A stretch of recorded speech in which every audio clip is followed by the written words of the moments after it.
안녕하세요. 포유환율연구소입니다. 간밤에 미국 연준에서 테이퍼링을 발표를 했습니다. 월 1200억 달러씩 공급하는 것을 앞으로 매월 150억 달러씩 줄이겠다는 겁니다. 국채를 약 한 100억 달러 줄이고 50억 달러는 MBS로 주택저당증권을 매수하던 것을 줄이겠다는 겁니다. 결국은 이제 재정 적자를 줄이겠다는 얘기죠.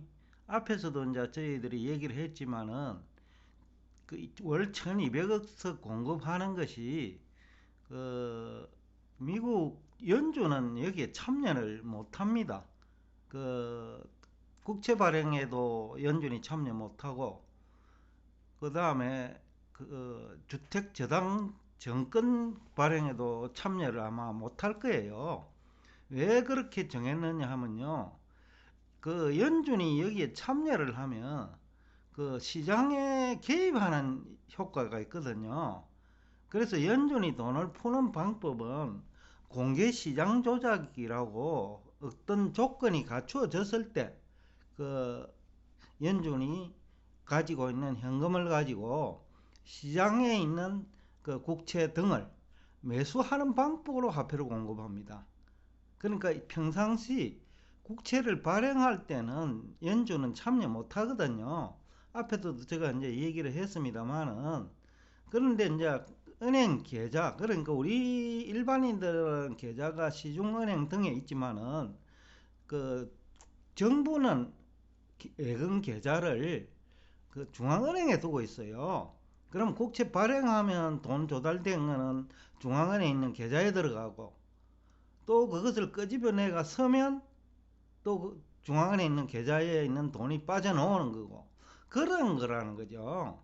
그래서 이제 미국 3대 증시 모두 어제 사상 최고치를 기록했습니다.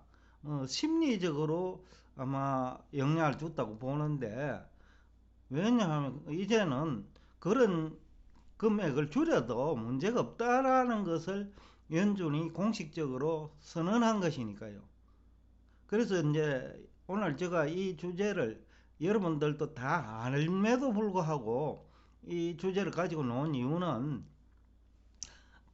정보 해석 능력이 대단히 중요하다는 거예요.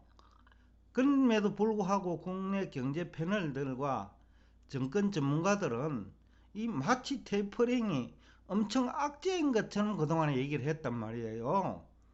그러다 보니 국내 정신은 스스로 정권 전문가들과 경제 패널들이 주가 조정을 시킨 거나 마찬가지죠. 왜냐하면 시청자들에게 엄청나게 정시의 악재인 것처럼 호도를 했단 말이죠. 그런데 정작 미국 현장에서는 포유 환율 연구소가 지적한 대로 전혀 영향을 미치지 못할 거라고 했잖아요. 그러니까 이게 아무것도 아닌 것을 이상한 정보로 만들어낸 거죠. 쉽게 하면 심리적으로 호재인 정보 정도인데, 그리고 미국의 정부 적자를, 그러니까 재정 적자를 조금 줄이는 효과는 있겠죠.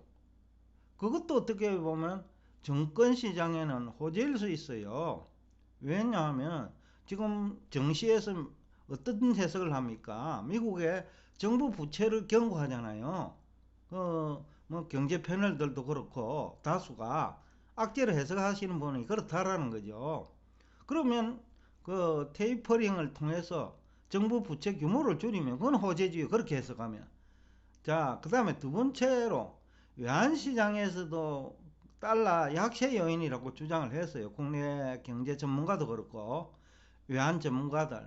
제가 일전에 일간지에 은행 외환 딜런지 외환 전문가인지는 모르겠는데, 그분이 테이퍼링이 미국 달러의 강세 요인이라는 주장을 한다고, 제가 그건 잘못됐다라는 얘기를 한 기억이 나는데, 어제 실제로 달러는 약세로 바뀌었어요.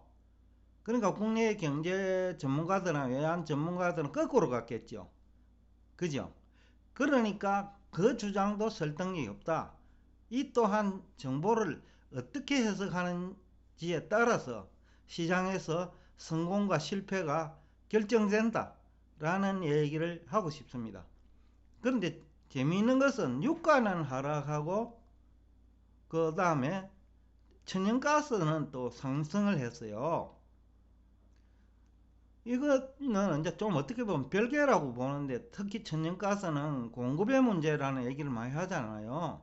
유가도 뭐 그런 문제가 있는 것 같고, 탄소 중립을 추진하면서 투자를 많이 못했다든지 이런 얘기가 오히려 설득력이 있는 거죠. 그런데 요 근래에 이제 그 유가는 조정 압력을 좀 받고 있었어요.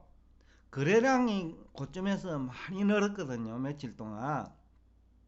그러니까 그것이 이제 고점에서, 가격 고점에서 거래량이 는다는 것은 수익 실현하는 사람이 많다는 얘기죠. 이 정도 그 가격이 올랐으면 됐다, 이렇게 해석하는 사람이 많다는 거죠.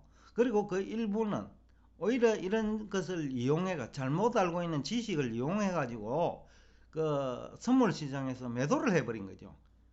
그러니까 잘못된 정보를 역이용해 가지고 돈을 버는 전략이죠. 그런 식의 이제 잘못된 정보가 얼마나 위험한지를 그 보여주는 사건이 어제 저녁에 미국 증시, 외환시장, 석유시장에서 모두 발생했어요.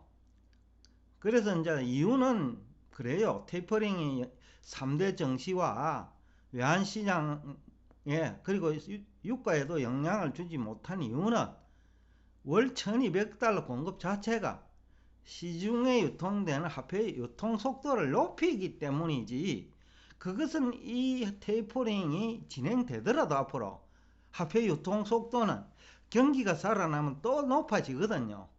또 금리가 미국에서 높아지면, 어제 참 금리 시장을 얘기 안 했냐요. 금리 시장도 변동이 거의 없었어요. 왜냐면 물가 상승에 따른 그 금리 상승은 이미 반영을 했거든요. 별도로 테이퍼링 하면서 시장 금리에 영향을 주지는 못했어요. 이 또한 이유가 그 월 1200억 달러에서 공급하는 것이 기존에 유통되는 화폐 유통 속도를 높이는 정도의 역할을 하는 것이지, 중앙은행이 공급하는 통화였다면 이것이 문제가 될 수 있어요.